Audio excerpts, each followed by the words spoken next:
The Philippines have developed a progressive approach to mercury management, starting with the phasing out of mercury medical devices and moving towards tackling the use of mercury in artisanal small-scale gold mining. The Philippines have laid the basis for a good, forward-looking mercury policy. However, mercury policies can only be effective if it is well-rooted in an informed public. Therefore, Switzerland is proud and glad to partner with Bantoxics in the development of this film that will help to inform and aware the residents of the public in the Philippines, but also abroad, on the risks and dangers posed by mercury. It is our hope that, based on the excellent work undertaken by the government of the Philippines and this good information of the public in the Philippines will be able to take a leading role in our efforts to phase out mercury all around the globe.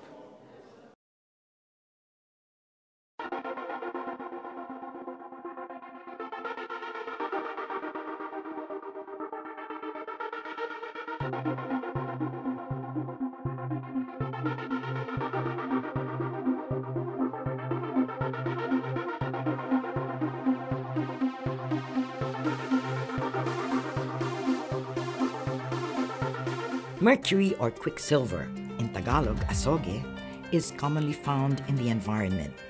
As an element, it cannot be created or destroyed by any chemical means. In its pure form, it is a shiny silver metal that is liquid at room temperature. Pure mercury is rarely found in nature, but is extracted from cinnabar, a mineral found underground. Mercury has three forms. Its first form is elemental or metallic mercury, commonly seen in thermometers and used in various medical and measuring equipment. The second form is inorganic mercury compounds that are more commonly found in nature. The last form is organic mercury compounds that are usually formed when mercury is combined with carbon and other elements. The most common is methyl mercury.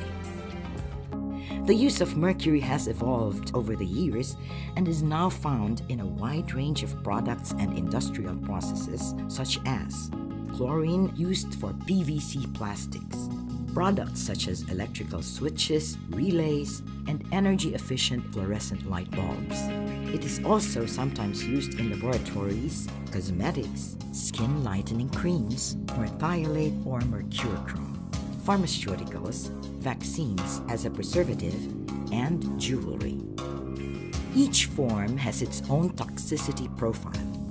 Trace amounts of mercury exist in air, land, and water due to the weathering of rocks and from volcanic activity.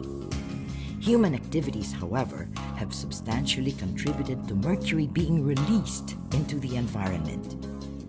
It was only in 2003, after years of deliberation and research, when the global community, through the United Nations Environment Program, collectively acknowledged the dangers posed by mercury to human health in the environment. Mercury possesses three characteristics of concern. First, mercury is persistent in the environment. Scientists from the United States Geological Society conducted studies of ice core found in the glacial ice of Wyoming. There they found historical patterns of atmospheric mercury deposition preserved in glacial ice. During the past 270 years, volcanic events contributed 6% of total atmospheric mercury input, and other natural background sources contributed 42%. The percent of total mercury emission from human sources increased from about 41% in the first 170 years, the majority of which was from the 19th century gold rush, to 70% during the last 100 years. Mercury bioaccumulates. Elemental mercury easily transforms from liquid to gas, even at room temperature. Thus, elemental mercury carried in the atmosphere is eventually deposited back to Earth through rain or precipitation, and converted from elemental mercury into organic mercury or methyl mercury. Methyl mercury then attaches to small organisms such as planktons, which are then eaten by large organisms such as fish. When these fish are eaten by large fish, the mercury levels go up the food chain and biomagnify, exposing us humans to higher concentrations of mercury. Mercury is toxic to humans and wildlife. Mercury is a potent neurotoxin. Exposure to high levels of mercury can permanently damage the brain, kidneys, and developing fetus. Approximately 80% of inhaled mercury vapors and 100% of ingested organic mercury is absorbed by the human body. According to the World Health Organization, there is no safe level of exposure to mercury from which there are no adverse effects. The horrific results of long-term mercury poisoning was documented in Minamata, Japan. Between 1932 and 1956, a fertilizer plant released wastewater into the Minamata Bay containing methyl mercury. In the early 1950s, people in the fishing village of Minamata began noticing a mysterious illness invading their community. The mysterious epidemic turned out to be methyl mercury poisoning that bioaccumulated in the shellfish and fish that made up an important part of the local diet. In all, 900 people died and 2,265 people were certified as having directly suffered from mercury poisoning, now known as Minamata disease. The specter of Minamata hit the Philippines in 2006, the St. Andrew's School of Parañaque mercury spill. It was February 16 when a science teacher brought out at least 50 grams of elemental mercury for an experiment. With little supervision, the teacher allowed her afternoon class to play with the mercury. The inevitable result was tragic. For 3 months, the school was closed for mercury decontamination. 93 students were screened for mercury poisoning. 13 students were identified for close monitoring. Of the 13, one 14-year-old boy had the misfortune of immediately falling victim to the mercury vapors in the classroom, suffering from Parkinsonism and nerve damage due to mercury poisoning.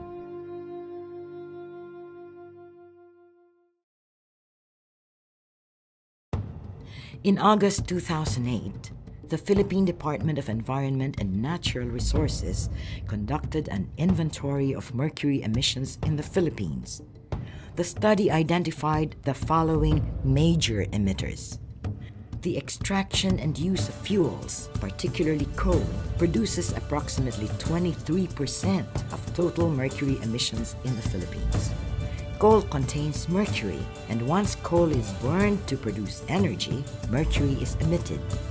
Thus, in most cases, emission capturing devices are needed to minimize mercury releases. The second major mercury-emitting sector in the Philippines comes from products, processes, and wastes, which comprises 24% of total emissions into the environment. According to the Asian Development Bank, Metro Manila, with its approximately 16 million inhabitants, generates 6,700 tons of waste per year. Of the waste generated, approximately 700 tons are recycled or composted. The remaining 6,000 tons are dumped illegally or openly burned. Bantoxics, the Global Alliance for Incineration Alternatives, Mercury Policy Project, the Zero Mercury Working Group, and other non-governmental organizations conducted a global study that looked into the burning of mercury-added products in March 2009. The results reveal that the burning of mercury-added products contributes upwards of 200 tons of mercury to the atmosphere every year. Artisanal and small-scale gold mining by far is the largest emitter of mercury in the Philippines. 52% of total mercury emissions comes from this sector. Artisanal or small-scale mining relies on the mining of gold ore by individuals or a small group with very little equipment. Gold-bearing ores are crushed into different particle sizes using sledgehammers or mechanically with ball mills. While the ore is being crushed, mercury is oftentimes poured into the mill. This process is called whole ore amalgamation, and this is where most of the mercury is lost. To recover the mercury from the mills, the miners use a piece of cloth to separate it from the gold. The remaining amalgam is blowtorched in a circular clay pot, which quickly evaporates mercury, sending it to the environment. At the end of this process, a bead of shiny gold is retrieved. The solutions are actually at hand, and the challenge for us is to recognize and embrace them. Avoiding mercury and mercury-containing products, phasing these out from use, and embracing mercury-free alternatives is a practical first step. Digital thermometers and other measuring devices are as effective as mercury-containing devices. The next step is to apply this restriction to schools, homes, and places which children and pregnant women frequent. Next, enforce the restriction in major emitting sectors, particularly the artisanal, small-scale mining, and product sector. The solution is to focus on clean energy, such as wind and other renewable energy sources, instead of building more coal-fired power plants. We need to ban the importation of mercury and mercury-containing products. The Philippines no longer mines mercury. Most mercury that comes into the country is by way of trade of products that contain mercury. To avoid generating mercury, we need to address the influx of mercury in the country through trade restrictions. Producers of mercury-containing products need to be part of the solution. Companies that use mercury in their products often reap the profits without any of the liability or responsibility when their products, together with the mercury, become wastes. It is the consumer, the barangay or villages, and local government that is left paying for the proper disposal of the waste. Extended Producer Responsibility, or EPR, ensures that the manufacturers or distributors of mercury or mercury-containing products are held responsible for the disposal of their products once they become waste, preferably by utilizing or reintegrating usable components of the scrap back into newer products. EPR also creates an incentive for producers to stop using toxins such as mercury because of the corresponding liability and cost that goes along with the product. Lastly, EPR becomes a driver for green design as it forces producers to design their products toxic-free and with recycling in mind. Never throw or burn mercury and mercury-contaminated wastes. As long as the mercury is contained, it is better to store these items in a safe and secure place, away from children. Check the D on our website for facilities that can properly manage mercury waste. There are existing facilities that can treat and manage broken CFLs.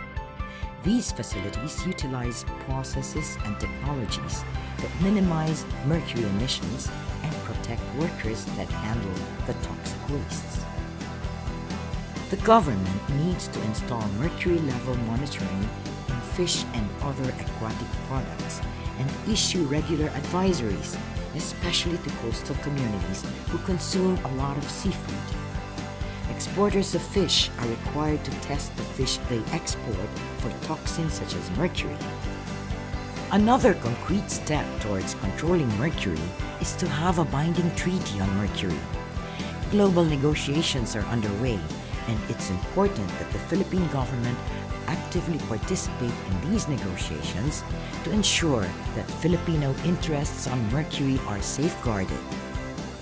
Mercury will remain on this earth far longer than we will, but shifting and slippery as mercury is, it is no match to collective action by the government, producer and industry, and consumers. All of us have a hand in the solution. It is time to take action and end mercury's trip in our society.